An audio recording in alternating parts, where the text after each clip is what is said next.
Hola chicos, ¿cómo andan?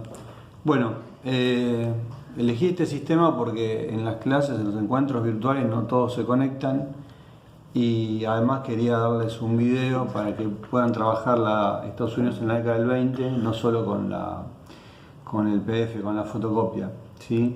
Tiene una actividad que tienen que ir haciendo, que se llama justamente Estados Unidos en la década del 20.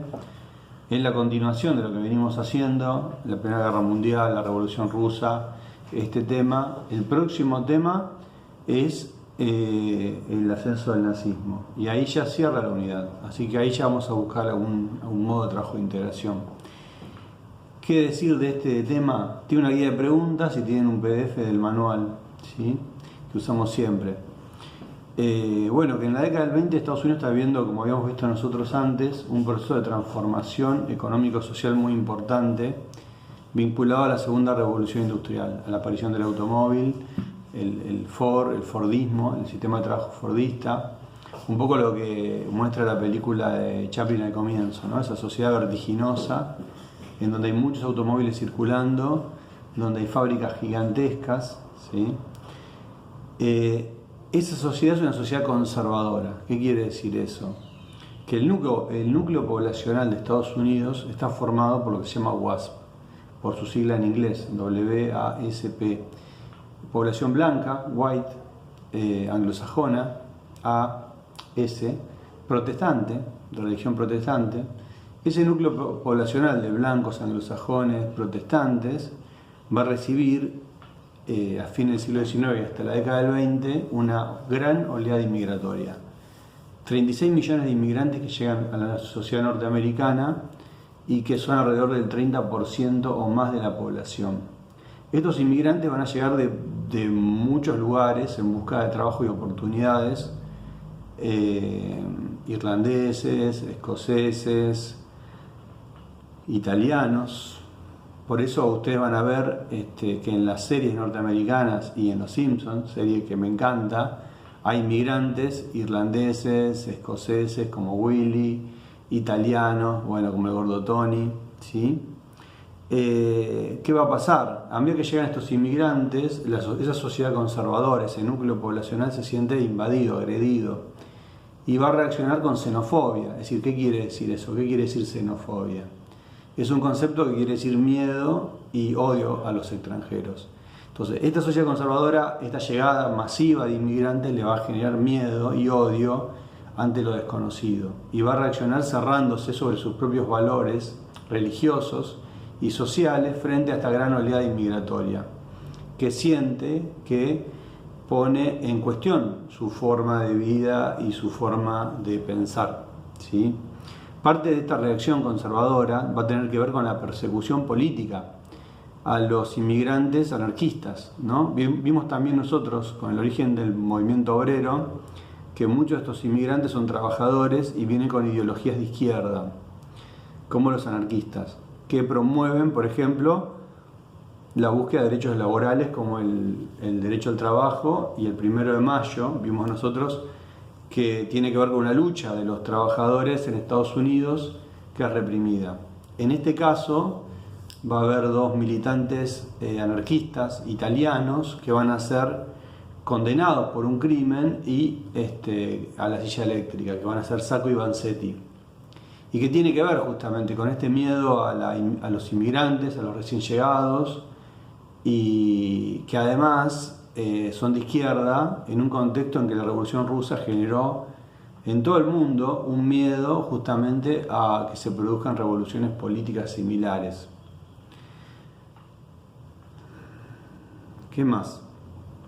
De alguna manera, este miedo, esta xenofobia, este miedo a la pérdida de valores, también tiene que ver con una ley que se va a sancionar en la década, a comienzos entre la década del 10 y la década del 20, que es la ley seca, ¿sí? Esta ley seca es la prohibición de la venta, consumo,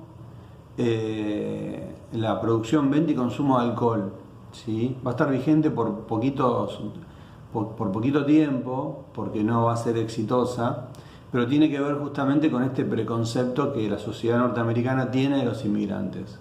Entonces, ellos consideran que los inmigrantes se alcoholizan y después delinquen. Entonces, si prohíben el alcohol, van a resolver el problema de la delincuencia. Esa es un poco la idea de la ley seca, ¿sí? En Los Simpson ustedes tienen un homenaje, entre comillas, a este momento, que es el capítulo de la prohibición, Homero y la prohibición, en donde justamente pasa eso, ¿no? Prohíben la venta de alcohol en Springfield y eso genera una situación en la que va a ser Homero el que va a empezar a dedicarse a la producción y venta de alcohol en ese contexto. Y por otro lado es interesante el por qué se prohíbe el alcohol, cuál es la situación que lo genera, ¿sí? ¿Quiénes son ese grupo local que se pone, que tiene que ver justamente con este núcleo poblacional, ¿sí? El Pastor Alegría, Flanders, un poco el grupo religioso vinculado a estos valores es el que promueve la prohibición del alcohol, ¿sí? Y la gente no deja de beber durante la prohibición. Como ustedes ven en el capítulo, la gente sigue bebiendo. ¿De qué manera? Bueno, al ser ilegal el alcohol, se trafica y se vende ilegalmente, y los bares se transforman en casas de té, en donde la gente supuestamente va a beber té, pero termina bebiendo alcohol, como en el capítulo de Los Simpson, que el bar de Moe es una tienda de mascotas. Entonces, la prohibición no va a ser exitosa, no se va a lograr evitar que la gente tome y no va a bajar los índices de delincuencia, sí va a generar una resistencia social y sí va a generar el crecimiento de las organizaciones de crimen organizado, de crimen clandestino, es decir, las organizaciones del crimen, como por ejemplo la mafia, ¿sí? Que es una organización, está organizada por los italo-norteamericanos, por los inmigrantes italianos, que se van asentando en Estados Unidos y que de algún modo comienza siendo una forma de conseguirle trabajo a los recién llegados y que más adelante se va transformando en una organización que controla negocios clandestinos como el juego, la droga y en este caso también el tema de la venta de alcohol. Este tema de la mafia en Los Simpsons obviamente es abordado con el gordo Tony. Y otro tipo de bandas de delincuentes, ¿no? Como Bonnie and Clyde y demás. Otro tema importante en esta clase es el tema de el racismo en Estados Unidos, que ahora está siendo tan cuestionado, ¿sí? Imagínense que esta sociedad en la década del 20 era fuertemente racista. La abolición de la esclavitud en el siglo XIX, es decir, cuando termina la guerra civil y gana el norte, se abole la esclavitud formalmente, pero la realidad es que la población negra africana estaba concentrada en el sur de Estados Unidos y lo que ocurre ahí es que obtienen la libertad, pero sin embargo va a haber una serie de leyes o de edictos locales que van a impedir que esa población negra goce de esa libertad que había ganado. Por lo cual, a partir de 1865 tenemos una población norteamericana negra que, a pesar de ser libre, va a tener que vivir segregada. En el sur se difunde la ideología de libres pero separados, es decir, aceptamos la libertad de los negros pero no les permitimos compartir con los blancos los ámbitos de socialización. Entonces, si ustedes van a los pueblos del sur, en ese momento se van a encontrar con que las iglesias de blancos no admiten negros, las escuelas de blancos no admiten negros, los restaurantes tienen mesas separadas para los negros y baños distintos, hay baños para blancos y baños para negros. Entonces se mantiene a rajatabla esa segregación. Ya para la década del 20, esa población negra, de algún modo cansada de la segregación y del sometimiento en el sur, empieza a migrar en busca de oportunidades al oeste y al norte, es decir, hacia Los Ángeles, hacia Chicago, en busca de mejores oportunidades de trabajo, tanto sea en la industria automotriz en el norte, como en la economía que está creciendo alrededor de Los Ángeles. Sin embargo, el racismo nos acompaña, es decir, lugares que no eran racistas, como el norte o como el oeste, cuando llegan los negros comienza a haber racismo, comienza a haber segregación, comienzan a decirle a los negros qué barrios son de negros y qué barrios son de blancos. Nadie acepta que esta población negra pueda convivir con la población blanca. Por lo cual, dijimos, ese racismo que estaba tan instalado en el sur se desplaza al norte y al oeste. Y aparece una organización, en realidad ya existía esa organización, pero ahora se difunde por todo el país, que se llama Ku Klux Klan. ¿Sí? El Ku Klux Klan, que ustedes lo tienen ahí en la fotocopia para leer un poco, es una organización secreta, blanca. Ustedes lo van a ver en un montón de películas como Mississippi en Llamas, vestidos con una especie de casaca que les tapa la cara, y blanca y en punta, ¿sí? Y justamente el objetivo del Ku Klux Klan es impedir la mezcla racial, impedir que los negros puedan convivir, mezclarse con los blancos y mantenerlos a raya, mantenerlos segregados en el lugar que ellos consideran que les corresponde.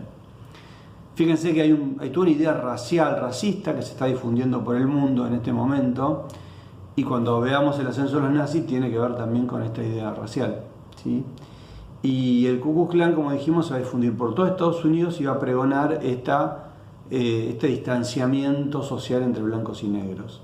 Eso incluye linchamientos y demás a la población negra, ¿sí? Y sobre todo la población negra que desafía esto. Por ejemplo, una mujer negra que se subía al transporte público tenía que viajar parada. Los asientos eran para blancos. Si se sentaba y se sentaba un blanco, se tenía que parar y darle lugar, ¿sí? Eso puede originar unas primeras rebeliones negras que tiene que ver con una mujer que no se paró cuando subió un blanco al transporte público.